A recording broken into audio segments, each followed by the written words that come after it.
ابن حجر عسقلانی رحمۃ اللہ علیہ کی طرف ایک واقعہ بیان کیا جاتا ہے، ایک بات ان کی طرف منسوب کی جاتی ہے، بہت ہی زبردست اس کے اندر جو ہے وہ سبق ہے ایک طرح سے کہیں تو، اور بہت خوبصورت بات ہے وہ یہ کہ، اور یہ کون تھے اصل میں؟ عسقلان جو ہے وہ فلسطین کی طرف ایک علاقہ ہے، اس وہاں سے یہ بلونگ کرتے، اس لیے ان کا عسقلانی جو اس کی نسبت سے ان کو کہتے ہیں۔ اور انہوں نے جو صحیح بخاری کی جو شرح لکھی ہے نا، فتح الباری، وہ سب اتھینٹک اور ایک کمپریہنسو شرح سمجھی جاتی ہے،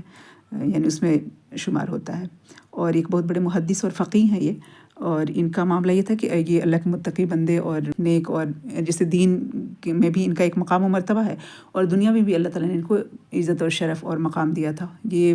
ایجپٹ کے یہ جج تھے، قاضی کا جو عہدہ ہوتا ہے گورنمنٹ کی طرف سے، وہ بھی ان کو عطا ہوئی تھی، یعنی اللہ تعالیٰ نے ان کو نوازا تھا۔ اور یہ جو گڈ لکنگ بھی تھے اور مالدار تھے، اس کے علاوہ یہ جو لباس پہنتے تھے بہت سوفسٹیکیٹڈ ہوتا تھا، یعنی کہ بہت اچھا لباس پہنتے تھے۔ تو ایک دفعہ یہ بازار سے جا رہے تھے، تو وہاں پہ ایک بندہ ان کو ملا، ایک معمولی شخص تھا، اور وہ کافر تھا، یعنی وہ ایتھیسٹ تھا، وہ اللہ کے وجود کو بھی نہیں مانتا تھا، اور اس کی حالت ایسی تھی کہ دنیاوی طور پہ بھی اس کو بہت کچھ دنیا نہیں ملی ہوئی تھی، یعنی کہ ایک معمولی کہیں کہ شخص تھا جو کہ بازار میں زمین پہ بیٹھ کے اور وہ آئل بیچ رہا تھا، وہ آئل جو کہ چراغ وغیرہ میں اور لیمپ میں یا کچھ جیسے کیروسین یا مٹی کا آئل کہیں، اس طرح کی مٹی کا تیل جو ہوتا ہے وہ۔ تو اس کا ایک سوال تھا، اس نے یہ کہا، امام حجر عسقلانی رحمۃ اللہ علیہ سے یہ پوچھا کہ آپ کے نبی نے یہ فرمایا ہے کہ دنیا مومن کے لیے قید خانہ ہے اور کافر کے لیے جنت ہے، تو میری نظر میں تو آپ کے لیے جنت ہے دنیا، اور میرے لیے تو کچھ آشائش نہیں ہے، کوئی فیسلٹی نہیں ہے، تو میرے لیے تو دنیا قید خانہ ہے، تو یہ کس طرح سے بات ہے؟ تو انہوں نے اس کو اتنے خوبصورت انداز میں جو جواب دیا نا، وہ سننے کے قابل ہے۔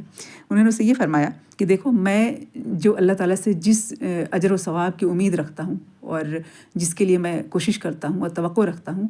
وہ جو کچھ بھی انلیمیٹڈ نعمتیں ہیں نا، دائمی نعمتیں جو ہے وہ جنت کی،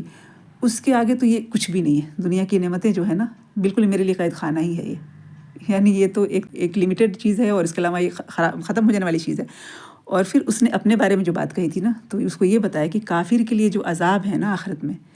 وہ اتنا سخت ہے اور اتنی دردناک عذاب اتنا ہے کہ اس کے لیے جو کچھ بھی یہ جو ہے نا، یہ جنت کے مانند ہے۔